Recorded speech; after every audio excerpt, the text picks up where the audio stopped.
If you leave now, don't come back. We didn't raise a dropout.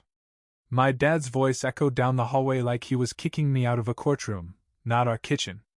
Only there was no judge. No jury.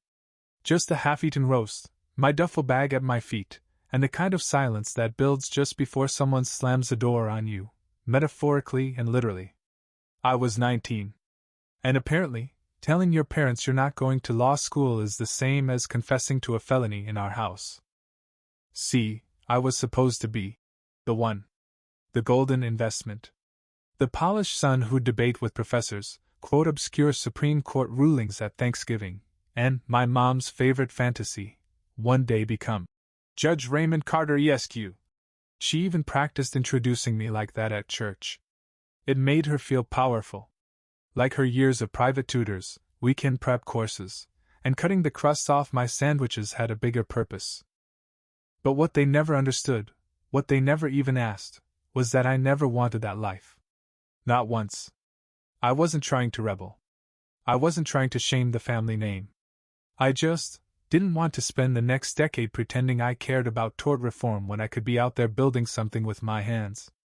Welding had been a quiet obsession since I was 16 and shadowed a metal artist for one elective semester. The first time I struck an arc and saw that flash, something clicked in me. It was like this. This was what my hands were made for. But in my house, telling them I wanted to weld for a living might as well have been saying I wanted to juggle flaming knives for birthday parties. My mom didn't yell. She just looked at me like I'd handed her a funeral program with my name on it. "This is beneath you," she whispered. "No," I said, swallowing the lump in my throat. "It's me. Law school would have been beneath me." That was the moment my dad stood. "Then get out. Be a man. Let's see how far welding gets you when you've got no one left to call." So I left. No screaming. No drama. Just the sound of my boots on tile and a bag that wasn't packed nearly enough. I remember thinking I should have taken that stupid mug with "World's Future Lawyer" printed on it. Not for sentimental reasons, just because I wanted to weld it into a napkin holder out of spite. They didn't follow me out. Didn't call. Didn't ask if I had somewhere to sleep. Spoiler, I didn't. For a while, it was friends' couches and Craigslist roommates. I worked night shifts at a warehouse unloading pallets, and during the day, I scrubbed dishes at a pizza joint that paid in grease and attitude. My phone lit up daily with messages from my cousin showing off his law school lectures. My aunt commented, "Proud family," under every single one. No one asked what I was doing. But I was watching YouTube tutorials during my lunch breaks. Practicing my beads on scrap metal behind the auto shop where I begged the manager to let me sweep floors. I didn't have a welding machine yet, just a dream and a torch lighter I stole from the kitchen drawer before I left. Every night, when I laid down on some borrowed air mattress, my bones ached from work. But my hands? They felt alive. Like they finally had permission to matter. The first time I burned myself welding, I didn't curse. I laughed. Which might sound insane, but after months of scrubbing marinara off sheet pans and inhaling forklift fumes for $11 an hour, the heat felt honest. Like the torch wasn't pretending to like me or asking me about my GPA. It just did what I told it to do, or punished me when I got sloppy. That burn? My badge of entry. I was still crashing on a busted futon in Marcus's basement at the time. His mom thought I was a bad influence, because I didn't own a collared shirt, but she let me stay as long as I washed my dishes and kept my boots off the rug. During the day, I worked at Hillside Auto Parts, sweeping floors and taking out trash in the back lot. But the owner, Rick, had a Miller welder that sat in the corner, mostly unused. I asked him once if I could try it after hours. He looked me up and down like I'd asked to borrow his kidney. "You even know what you're doing?" "Not yet," I said. "But I'm learning." That was enough for him. Kind of. He gave me a rusty muffler and said, "Fix it without setting anything on fire, and I'll think about letting you play with the real jobs." So I did. It took 3 tries, a borrowed face shield, and one angry raccoon that apparently lived behind the dumpster. But I welded that thing solid. Ugly? Absolutely. Functional? You bet. That's when Rick started letting me stay late. No pay. Just practice. I'd sweep, mop, then weld scraps until midnight, sometimes longer. The only company I had was a radio that only played 90s country and a mouse that liked to judge me from under the toolbox. Rick didn't say much, but one night, he passed me a six-pack and said, "Ain't half bad. You got a steady hand. Keep at it." That was the first compliment I'd gotten in months. I slept good that night. Real good. The next step was getting certified, which meant money I didn't have and time I couldn't afford. So I took a third gig on weekends, helping install fences with a guy named Leo who paid cash and called everyone Chief. It was backbreaking, sunburn-inducing work, but I was too tired to care. Every time I wanted to quit, and there were a lot of times, I thought about my dad's voice. "Let's see how far welding gets you." That line became my fuel. I printed it on a sticky note and stuck it inside my welding helmet. Every spark, every bead, every burn was a reply to that sentence. I finally enrolled in a night class at the community college. It wasn't glamorous. 12 students, 2 instructors, and one ancient vending machine that only ate your money. But it gave me the basics. Blueprint reading, safety codes, inspection skills. My instructor, Gloria, was a retired pipeline welder who didn't smile often and once said, "If you ever show up here in Crocs, I'm failing you on principle." I loved her instantly. She was the first adult who talked to me like I wasn't a failed lawyer or a disappointment. She saw my practice beads, nodded, and said, "You've got hustle. Not talent. Hustle's better. Hustle shows up when talent quits." I carried that line with me like gospel. Back home, or what used to be home, things were radio silent. I saw posts from my parents sometimes. Photos of my brother, Ellis, beaming in a blazer at some mock trial competition. Captions like, "The future is bright when you choose the right path." Subtle. My mom even posted a quote once that said, "Some children are blessings. Others are lessons." With a dove emoji. I didn't comment. Didn't message. Just clocked in the next day and welded until my knuckles hurt. Gloria gave me one of the best compliments I've ever received. "You're still slow," she said. "But you don't make excuses. That's rare." That was after I aced a vertical up weld that made one of the guys in class, a former machinist named Dale, mutter under his breath, "Lucky pass." It wasn't luck. It was 200 hours of practice, one ruined hoodie, and a right wrist that cracked every time I twisted it. But I didn't argue. Didn't gloat. I just cleaned my station and clocked out for my overnight shift like always. Around that time, I was living in a crumbling studio apartment that smelled like sadness and hot glue. Rent was cheap because the heating barely worked and the ceiling had water stains shaped like Texas. But it was mine. I bought my first welding machine second-hand off a guy named Big Kenny who ran a salvage yard and told me, "She ain't pretty, but she'll melt steel like it owes her money." That machine became my girlfriend. No lie, I named her Millie. Nights blurred into weeks. I kept working 3 jobs.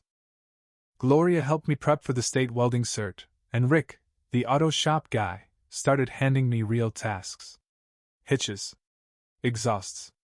One time, a custom gate for some rich guy's dog kennel. Then one day, a man came into Rick's shop asking if we knew someone who could do clean, decorative TIG welds on aluminum. Rick pointed at me. The guy looked skeptical. "Kid like you?" Rick grunted. "Kid like him."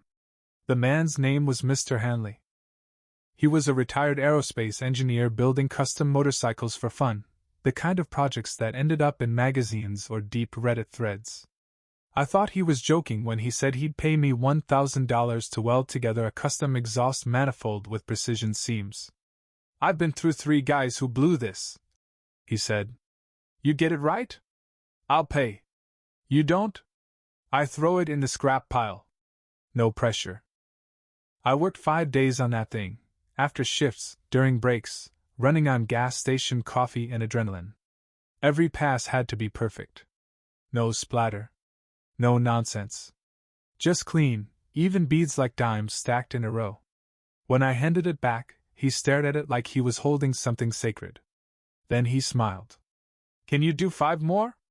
That's when things really started changing. He told a friend. That friend told another. Within months, I had 3 regular clients asking for custom welding, furniture, signage, art pieces. I was still working at the auto shop, but now I was taking gigs that actually paid more than rent money. I applied for a business license under the name Carter Arc and Ironworks, mostly because Millie and Me sounded like a country album. I rented out a tiny garage behind an abandoned laundromat and made it my official workspace. Still no word from my family. But I saw their lives through my cousin's Instagram, Ellis in a sharp blue suit, interning at some D.C. legal firm, drinking wine on yachts, holding champagne glasses like they were extensions of his fingers. Meanwhile, I was scrubbing my hands raw every night and still couldn't afford a real office. But I had something Ellis didn't.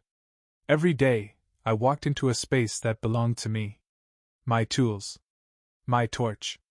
My rules. I wasn't a waste of potential. I was potential, unleashed. The garage behind the laundromat was ugly. Like real ugly. The kind of place that looked like it was halfway to being condemned and halfway to being sold for parts. The floor had oil stains older than me, the back wall had a hole the size of a possum, and if you flicked the light switch too fast, the circuit breaker gave you the middle finger. But it was mine. I put up a small handmade sign that read Carter Arc and Ironworks. Laser-cut letters, brushed finish, nothing fancy.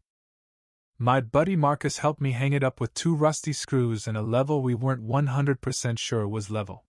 Still, when I stepped back and looked at it, crooked or not, I felt like I just planted a flag on the moon.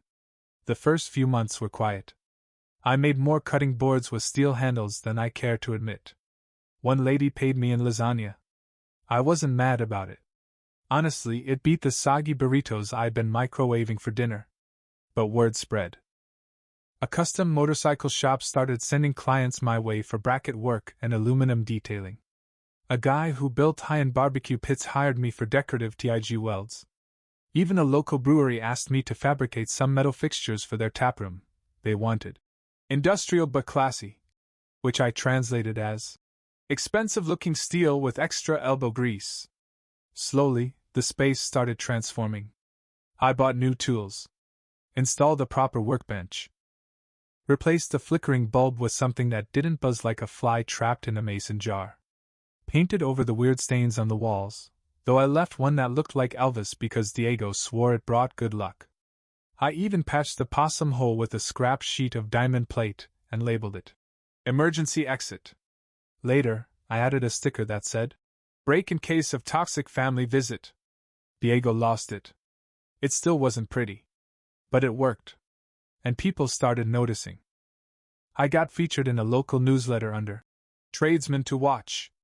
The article called me a young craftsman reviving the lost art of precision welding. I framed it in a crooked frame next to a photo of Millie, my welding machine, wearing safety goggles like a queen. Then came the day I finally left Rick's shop. He didn't say much, just grunted and handed me a box of old welding rods and a can of Coke. That was his way of saying, "I'm proud of you." I got choked up more than I'd like to admit. Still have that Coke can, unopened, sitting on my shelf. Around that time, I got my first apprentice, a 20-year-old named Diego who showed up with nervous eyes and a backpack full of nothing. I saw myself in him. Same calloused hands. Same quiet hunger. He told me his uncle said welding was a waste of time. I handed him a grinder and said, "Cool. Let's waste some time together." Business kept growing. I expanded to custom signs, art installations, even industrial pipework. The shop was small, but it pulsed with energy. We had a rhythm, music always playing, sparks always flying, a little fridge stocked with Gatorade and 2 mini off-brand sodas. Meanwhile, my parents? Still silent. No texts. No calls. Not even a spam email saying, "Hey, remember when we kicked you out?" But one day, I got a message from a mutual friend saying Ellis had passed the bar. Cue the Facebook explosion. Mom posted a paragraph that read like a Hallmark card. So proud of our son, the light of our lives, who's followed his calling with such grace and brilliance. The comments were full of, "Wow!" and "Your family must be so proud." One comment from my aunt hit me hard. "You always knew how to raise them right." Right. I didn't respond. Didn't like it.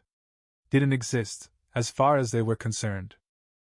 But I remember looking around my shop, Millie humming, Diego welding clean seams, sparks flying like fireworks, and thinking, I wouldn't trade this for any courtroom in the world. It started with a voicemail from an unknown number. "Hi, Raymond? This is your mother." As if there were a dozen other women out there who'd spent 2 decades trying to turn me into a Harvard brochure. Her voice was pinched and breathy, like someone calling a neighbor they once reported to the HOA. "I know it's been a while," she continued, "but we need to talk. Your father and we're in a bit of a situation.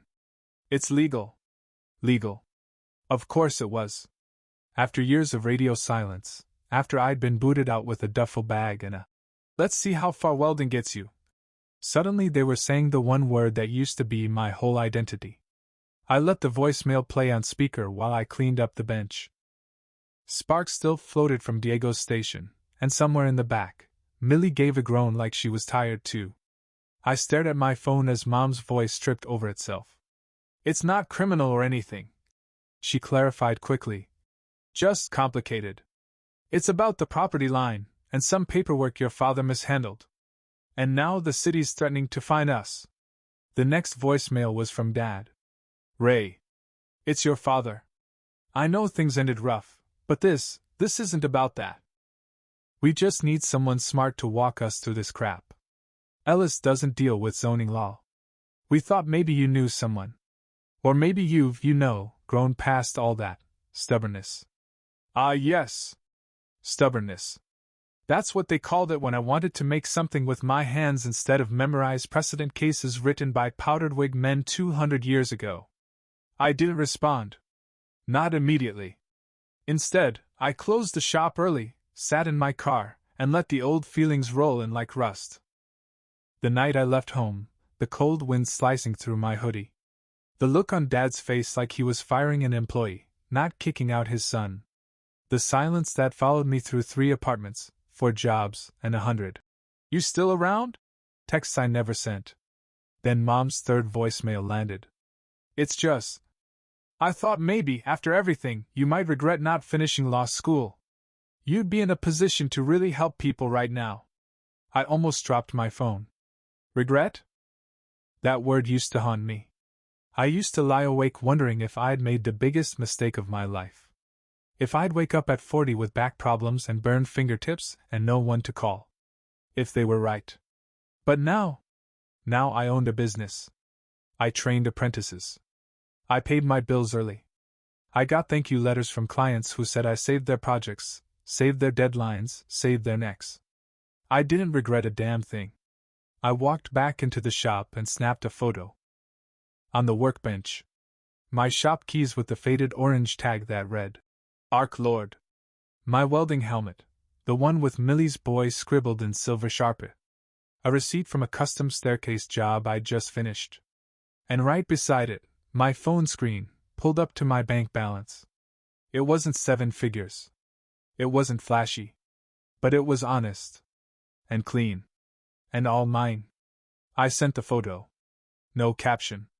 2 hours later, Dad texted. "Is this supposed to mean something?" I stared at the screen, leaned back in my chair, and smiled. Then I tossed the phone into my toolbox, right on top of the old sticky note that still said, "Let's see how far welding gets you." They didn't reply to the photo. Not immediately, anyway. A week passed. I got back to work. Diego and I knocked out a rush job for a boutique hotel that wanted rustic yet industrial headboards for their rooms, which basically meant metal that looked like it was fished out of a pirate ship and then sold at triple markup. Midway through installing the last one, my phone lit up again. Blocked number. I let it ring twice, hovered my thumb over decline, then answered. "Hello? Raymond. It's your mother." Of course it was. Same voice, same tone, part regret, part PR crisis.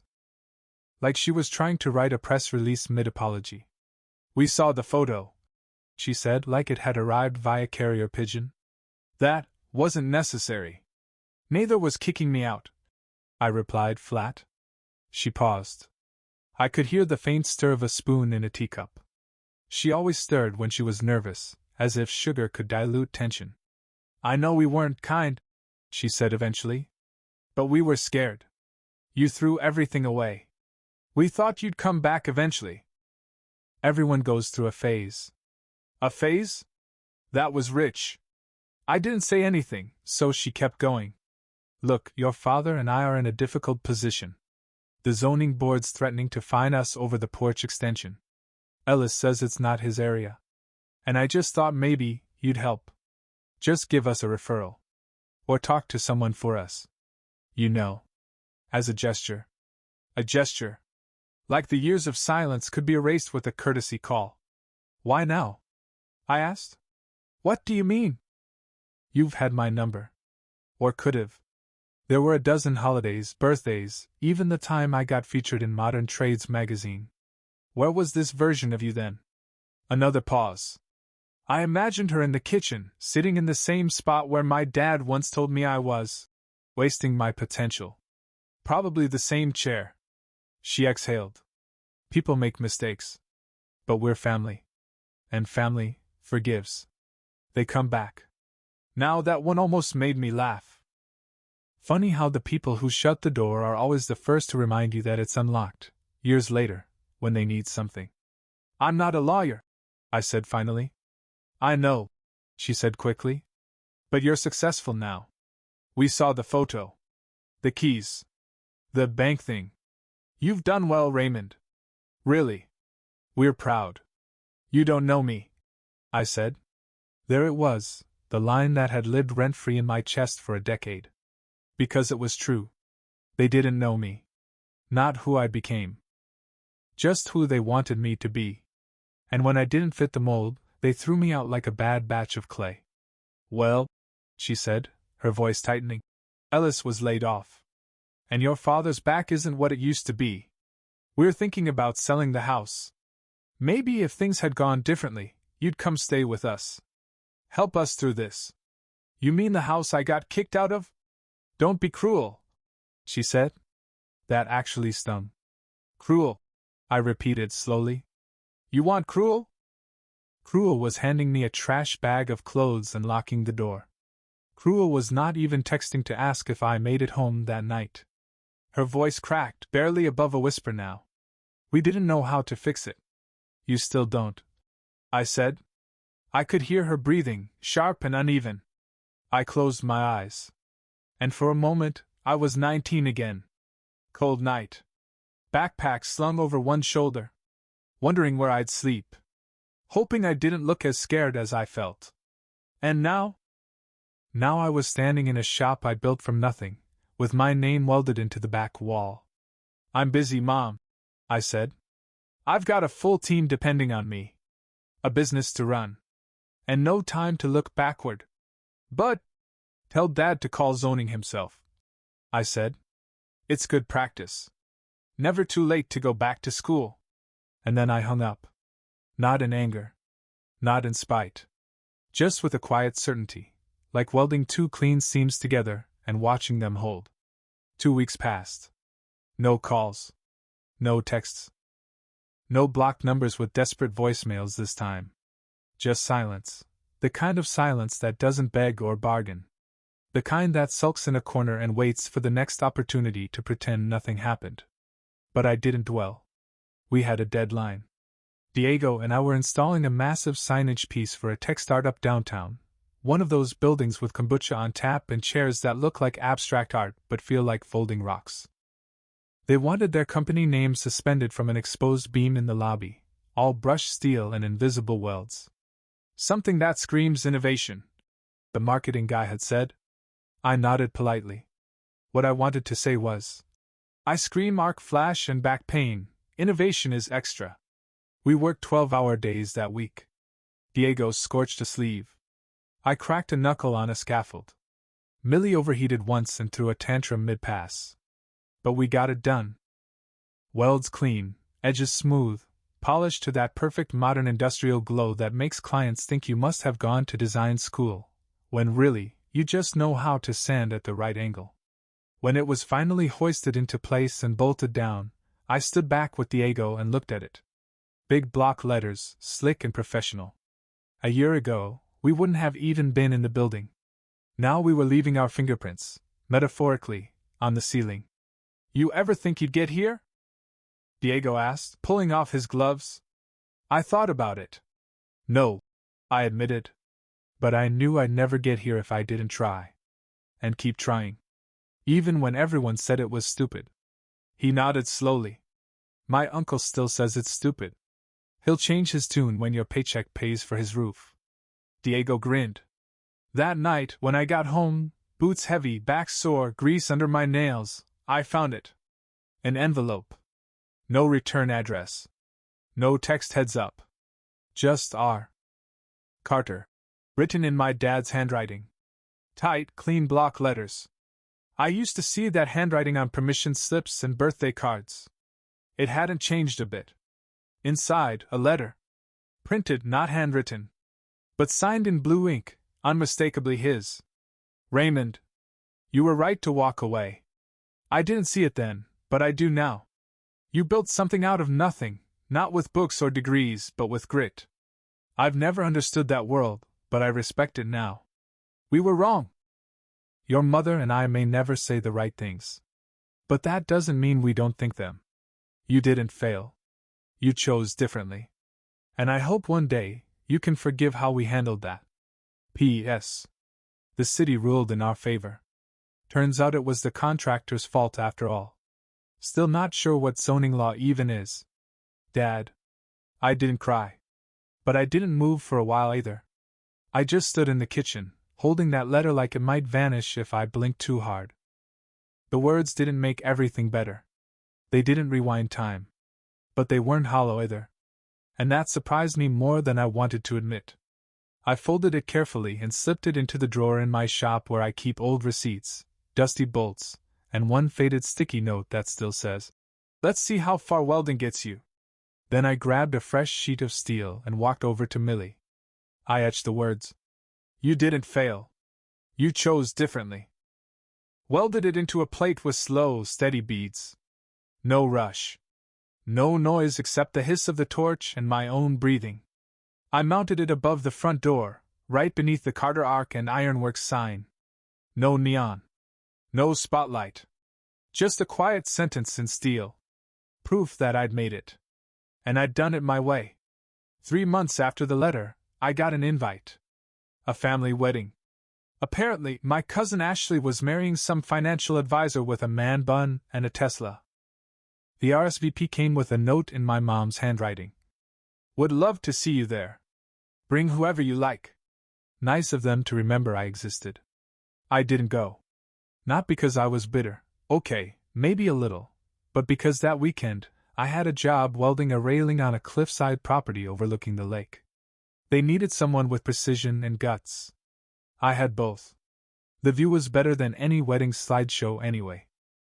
That's the thing people never understand when they talk about success. It's not always shiny. It's not always tuxedos, offices, or letters after your name.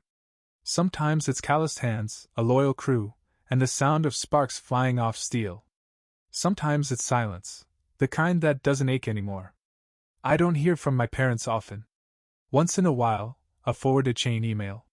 Once, my mom sent a photo of Ellis working at a farmer's market. She didn't say why. Maybe she hoped I'd say something petty. I didn't. What was there to say? We chose different paths. Mine was lined with scorched gloves, missed birthdays, and hard-earned freedom. His was paved with polished shoes, layoffs, and a name they always remembered. But in the end, I built something real. Every bolt in that shop. Every kid I mentored. Every plate of steel I etched, and every client who shook my hand like it meant something. They were all reminders that I didn't just survive their rejection. I outgrew it. One night Diego asked me if I ever regretted it, walking away from law school, from family, from everything that might have been easier. I looked around the shop. Millie buzzing. Orders on the corkboard. Our little fridge humming beside a toolbox covered in burnt stickers. No, I said. Not even for a second. Then I grabbed my keys. And on the way out, I passed the steel plaque above the door, the one with my father's words frozen in weld. You didn't fail. You chose differently. I locked up, tossed the keys into my pocket, and smiled.